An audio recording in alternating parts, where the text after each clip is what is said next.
Hey guys. Hey, Hey, what's up? ready for this project? CERCLA. Gonna be fun. Well, I got a little bit of research, so maybe if we combine it, we Yeah. can see what we got. Yeah. So, I got some good information. what'd you get? Basically, I found that CERCLA is a Comprehensive Environmental Response Compensation and Liability Act, which is definitely a mouthful. It was enacted in 1980. Basically, it was enacted after the discovery of multiple toxic waste dumps. For example, Love Canal, Times Beach, they were both in the 70s. And there was a ton of toxic waste that they dumped into the ground and basically it leaked into the water and really affected everyone. However, the Act basically gives the EPA the authority to basically make them responsible to clean it up, and if they can't clean it up themselves, they're going to have to basically reimburse the EPA for the actual cleanup. Okay, I got a little more on that. So, like you said, it enacted in 1980, but specifically by Congress on December 11th, 1980.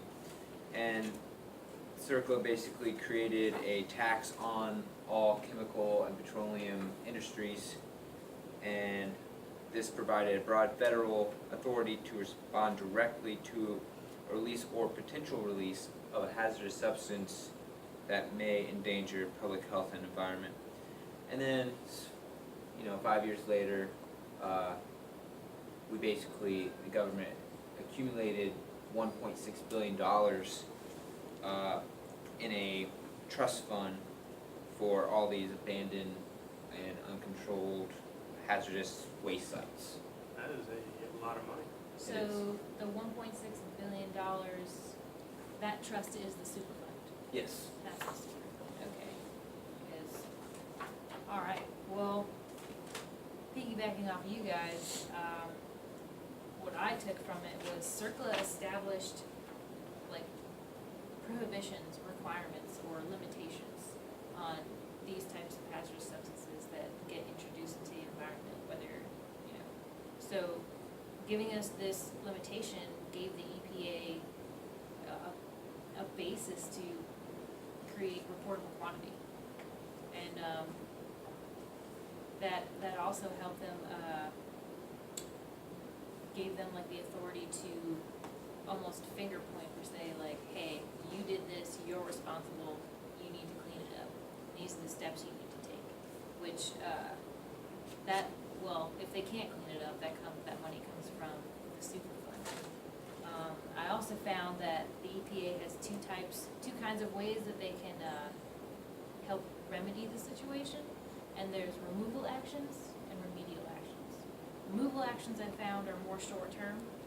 So say a town's water supply has been destroyed or compromised by these hazardous waste sites, so the responsible party, it gives that town water, whether it be like bottled or filtration system or something along those lines. So it's not like remedial action where they're trying to solve the problem, they're trying to take the hazardous substance out of the environment. So like removing that, those 50 barrels of meth will have to leach your face off or something like that. So, and all of that gets prioritized into the national priority list. Okay, I got something on the national priority list, which was established from the National Contingency Plan, which that plan basically are a guideline and procedures needed to respond to potential release of hazardous substances, pollutants, and contaminants.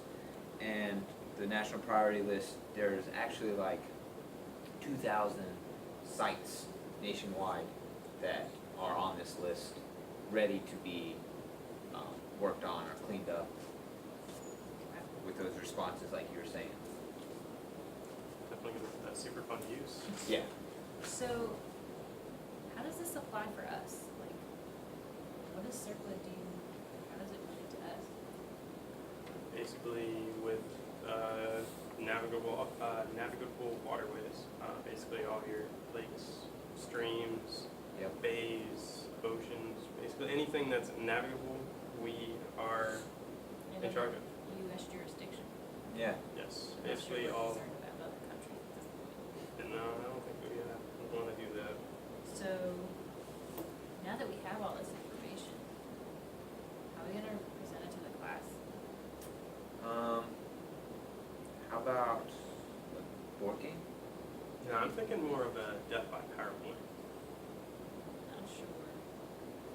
Why don't y'all just film it?